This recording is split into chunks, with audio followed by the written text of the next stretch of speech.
The Imaginarium Theater is the first new permanent cyclic game mode Genshin Impact has had since release.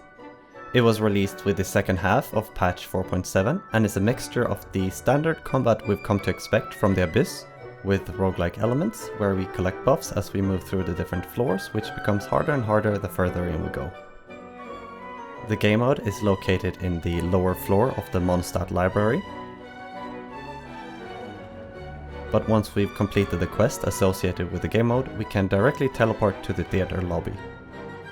Inside the lobby, there are a couple of interactable objects, which mostly are just adding flavor to the game mode. We can change the music that plays in the lobby and talk to the characters we invite to take part in the show. But the two main points of interest are the caretaker, Wolfie, and the Fantasia Tome. We can chat with Wolfie to learn more about the lore of the Imaginarium Theater, but his main function is that of a vendor. As of now, he only sells poses for 6 characters, but this will most certainly increase with time. The Fantasia Tome is where the actual game mode takes place. When we open up the book, we can see 4 options to pick from. But before getting into any further explanations, I'd like to first give an overview of how the game mode functions as a whole. Just as the Abyss, the Imaginarium Theater is a cyclic game mode, meaning it sticks around with a set of parameters and rules for a certain amount of time, and then switches out these rules when the next cycle begins. The cycles are called seasons and relate to what type of characters are allowed to join the show.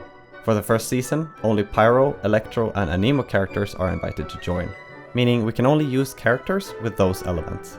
This will change with later seasons, so whenever you are entering the Imaginarium, be sure to have a look at what the current season rules are. The rules can be found in the top right hand corner of the first screen in the tome. Now let's start with the top left point of interest and continue around counterclockwise while going over everything. Starting with the supporting cast. This tab doesn't affect our gameplay, but instead our characters we allow our friends to pick from to assist them in their roster. I'd recommend you to put in your strongest damage dealers and supports here so that our friends can decide how to best run out their teams on their own. And also, be sure to pick characters of the correct element since the game doesn't stop you from not doing so, but they won't be available to others. This tab can actually be skipped completely and is not a requirement for the game mode, but it's just a nice way to help our friends. Next is the Past Performance tab. Here we're able to see our previous runs. There's nothing else to it, so it's not a tab we have to worry about unless we want to come back and have a look at our previous scores. The reward preview is fairly self-explanatory. Here we can see the rewards available. The first tab is the rewards that reset after a season, and the second tab are the one-time rewards, which do not reset.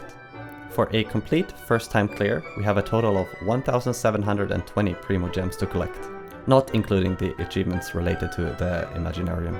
The only other reward of note, outside of the Primo Gems, are the toy medals, which come from the Cyclic Rewards tab. These medals are the currency we need to buy the new poses I mentioned before. That's all of the content not related to the actual game mode out of the way, so let's jump into the performance prep. There are 3 difficulties: easy, normal and hard mode, each with an increase in requirements for both number of characters needed to play the mode and a minimum level for those characters. The only consistent thing between the modes is the number of supporting cast we can bring into our team, which is 1. In hard mode, which we'll be focusing on, there are 5 combat performances and 3 bosses. This is of course lower in normal and easy mode. The bosses and enemies increase in level as we go further into the performances, with a cap at level 95 for the last boss. So the principal cast, or the characters that will be our starter team, are the 6 shown on this page. We can either use our own versions or the trial ones. Unless your version of the character is well built, I'd recommend using the trial version since they got functional gear and talents. As you can see here, for example, my Toma has no gear and my Pharaoh is too low level to even use. The only downside to using trial characters would be that we won't have access to any constellations, if we have any of those. But the trial characters should be well enough equipped to handle everything with some proper planning and gameplay. We can inspect the trial characters by pressing the character preview and adjust our own character's gear by pressing the equipment config button. One final thing before we move on. With this game mode, a global buff was also introduced. For the 6 highlighted characters, if they are a part of any active team, inside or outside the Imaginarium, they enjoy a hefty 20% increase in stats. Mind you, these stat increases are only for the 6 characters and do not apply for the whole team. On the next page, we add our alternate cast. The characters we add to this list are the ones we can add to our main pool of characters throughout the game mode. This becomes important because of another rule in this game mode, but we'll get back to that in a bit. This feature is also where some of the limitations of the game mode comes into play. Depending on your account, you may or may not have enough characters of the correct element, right level, or enough characters in general to even play the higher difficulties of the game mode. Meaning we become locked out of some of the later rewards. But moving on. The first set of characters are the special guest stars. These characters are not of the same element as the elemental requirement of the season and will rotate with the seasons. They are there to allow for some flexibility in team building. Next are the available characters for the run. These characters are all of the seasonal 3 elements. To be able to start the game mode, we have to fill up our alternate cast completely.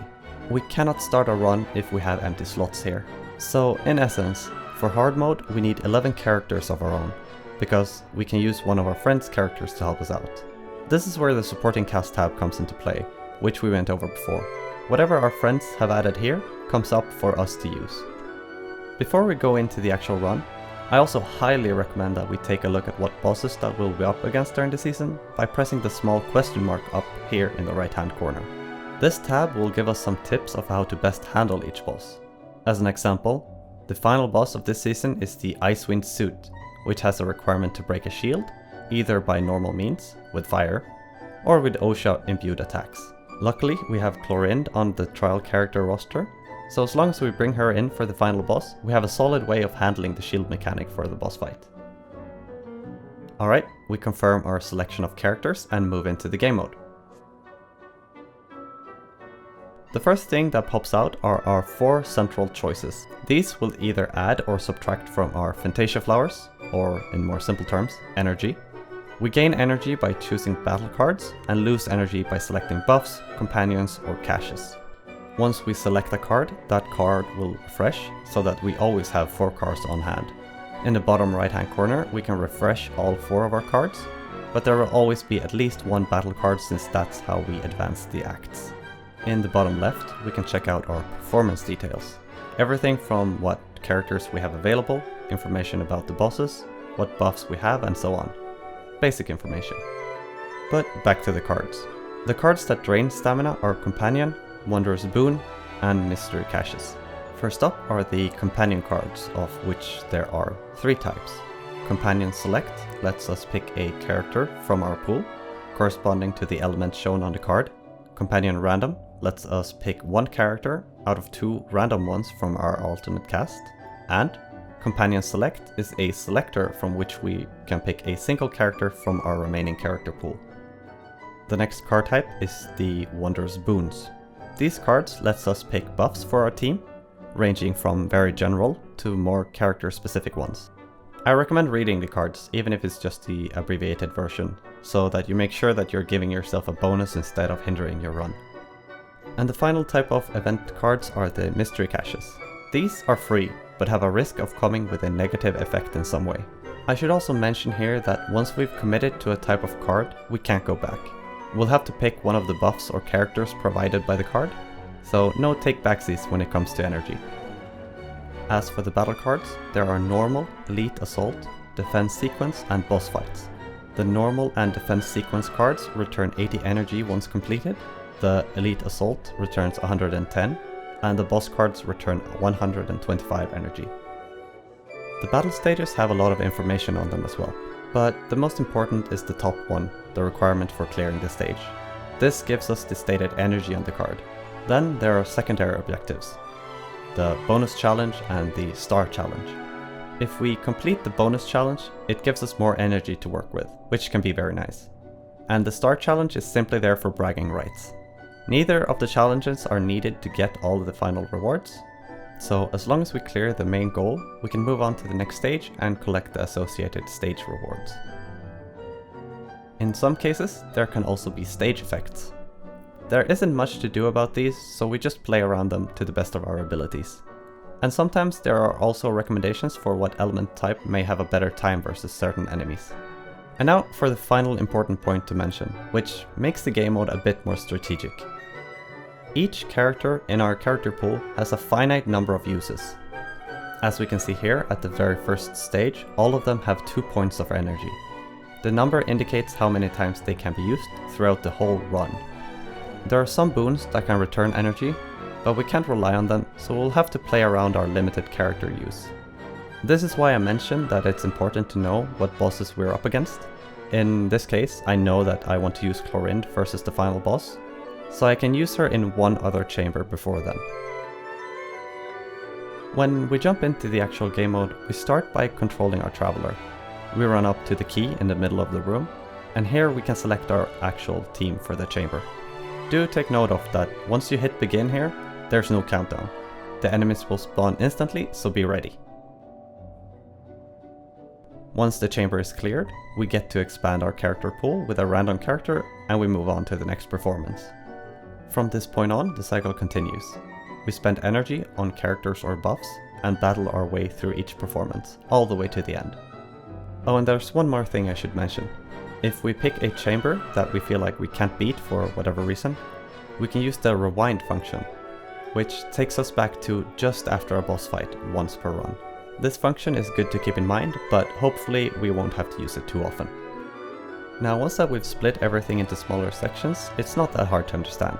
The most important part is playing to the strengths of our characters and weaknesses of our enemies. I hope this explanation of the Imaginarium Theater has been helpful, and that you now better understand how to tackle the new game mode, both this season and any season in the future. With a solid game plan, we should be able to get through hard mode with just the trial characters, and one more character which we hopefully can select from one of our friends. So all there is left to say is good luck, thank you for watching, and I hope I see you here again. Oh, it's gonna be tight. Hey!